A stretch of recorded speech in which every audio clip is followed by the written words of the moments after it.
I'm Joe Meehan, and we are here in front of the Arizona Historical Society Pioneer Museum, and we're going to be talking about the Baldwin articulated locomotive number 12 that sits out here.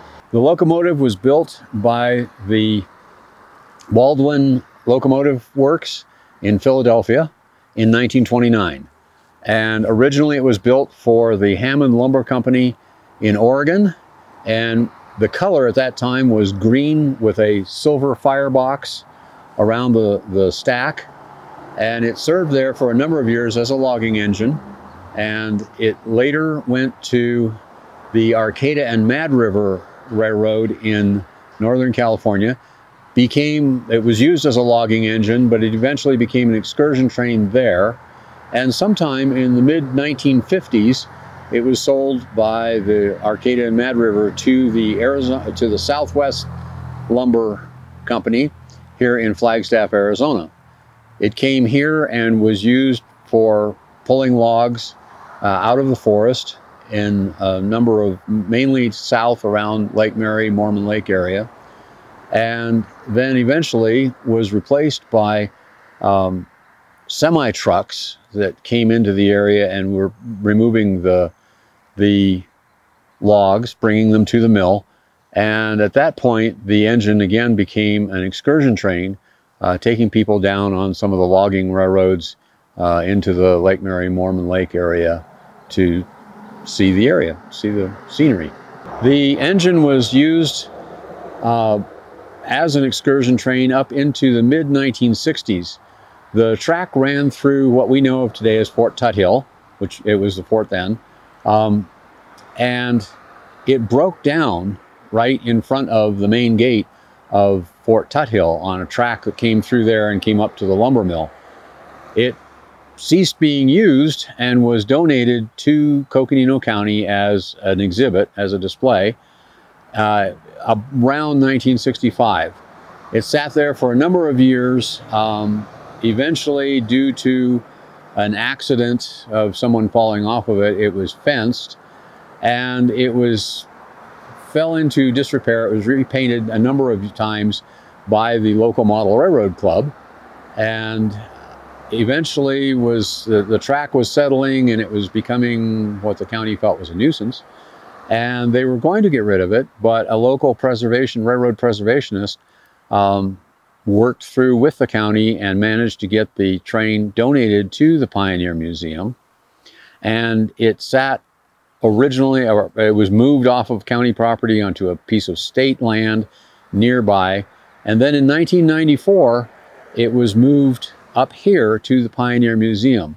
It was quite an undertaking to put it onto a flatbed truck.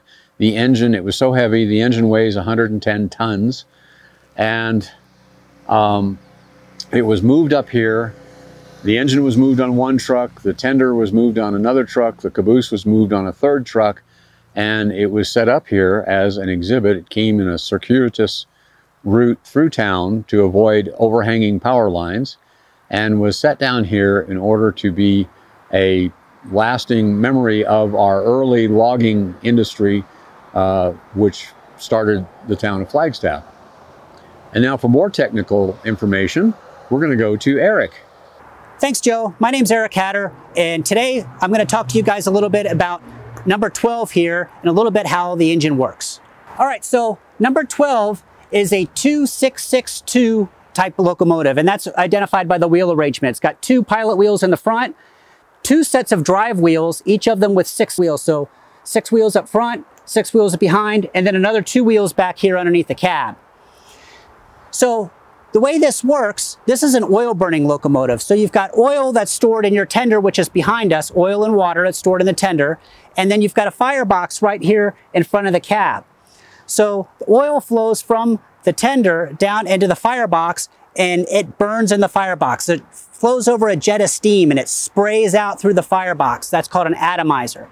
So as the oil sprays out through there, it burns, and then there's tubes inside the boiler that run up to the front where the stack is. The front is called the smoke box. So all your combustion gases, your exhaust from the fire, run through tubes up to the smoke box and then out the smokestack. So those tubes inside the boiler and around the firebox, that's all surrounded by water inside your boiler. So as that heat from the oil radiates against the metal inside the firebox, and then it transfers that heat into the water, and the water gets hot and it boils, and of course it produces steam. So our steam is collected in the steam dome, which is up here on top of the boiler. That's the highest point of the boiler, so that's where your hottest, driest steam is going to collect. And there's a throttle valve in there, which is controlled by the engineer in the cab. So you have a valve there that he's able to open, and the steam comes from there down through pipes down to your cylinders. And this locomotive has got 4 sets of cylinders, 2 sets for each of the drive wheels. So it's going to push against your piston inside your cylinder, and it's going to push the piston, which is going to push rods, which are connected to the wheels. And as those pistons push the rods and they push against the wheels, it's going to cause the wheels to go round and round. Now, this engine is kind of unique compared to a lot of other locomotives. It's what's referred to as an articulated engine. In areas like logging areas, like we had in northern Arizona, they would build the railroads very temporarily. So they would go out and they would build the track out to a specific cutting area. They would cut all the trees, and then they would tear up the track and they would move to another area. So they didn't spend a lot of time building really smooth railroad grades. So they needed locomotives that could negotiate tight turns, steep grades, and rough track. So this is a fairly large locomotive for a logging operation. So in order to handle that type of trackage, they built it articulated. So in the middle, you've got a hinge joint, so the front set of drivers move separately from the boiler. So as it goes around, the boiler and the drive wheels would be on the bottom, and the boiler would stay rigid, and as it goes around the track, then the wheels would articulate so it can go around tighter curves. And this locomotive is referred to as a Malley. Malley is a French term that's named after the engineer that designed it in France. A Malley is a particular type of an articulated design where you have your 4 cylinders, but you have 2 high pressure cylinders, and then you have 2 low pressure cylinders. So your rear set of cylinders are your high pressure cylinders. So after your steam goes into your high pressure cylinders, pushes the piston, which pushes the rods and makes the wheels turn, then what steam is left then goes into your low pressure cylinders, which are at the front. So you're using the steam twice.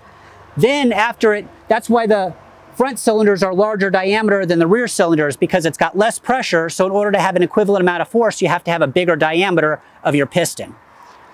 So after it goes through your high pressure cylinders, then it goes into your smokestack or into your smoke box, and the steam goes out the stack. As the steam goes out the stack, it has some velocity to it. It still has some energy, and that creates a draft, which then helps to suck the air into your firebox and then make your fire burn hotter. So remember, all your exhaust gases are going through tubes up into your boiler, or through your boiler up into your smoke box. So by creating a vacuum in your smoke box, that draws the smoke faster through the tubes from your firebox and helps bring fresh air into your firebox in order to fan your fire and produce draft and help make your fire burn hotter. Now, this locomotive was also built originally as a tank engine.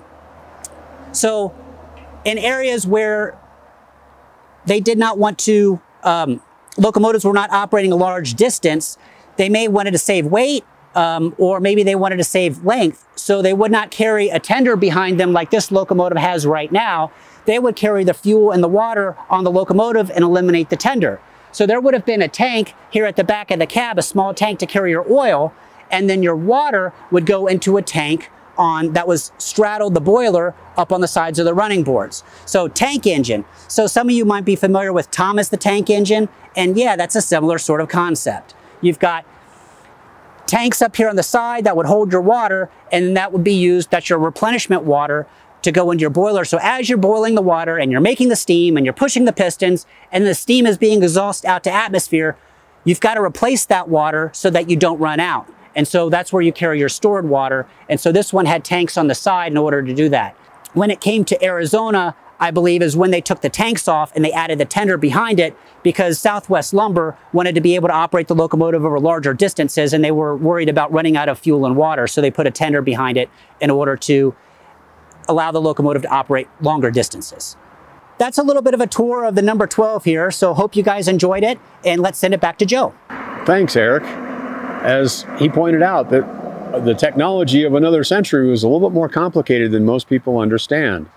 And if you want to see this engine and you want to enjoy the size of it and all that it took to run, you can come up here to the Pioneer Museum. You can visit the museum, you can see the engine itself and really enjoy the magnitude of what was involved in the early logging industry of the 1900s. Thank you for watching today, and I hope this has brought you some information that might encourage you to come up here to the Pioneer Museum and take a look at our locomotive number 12.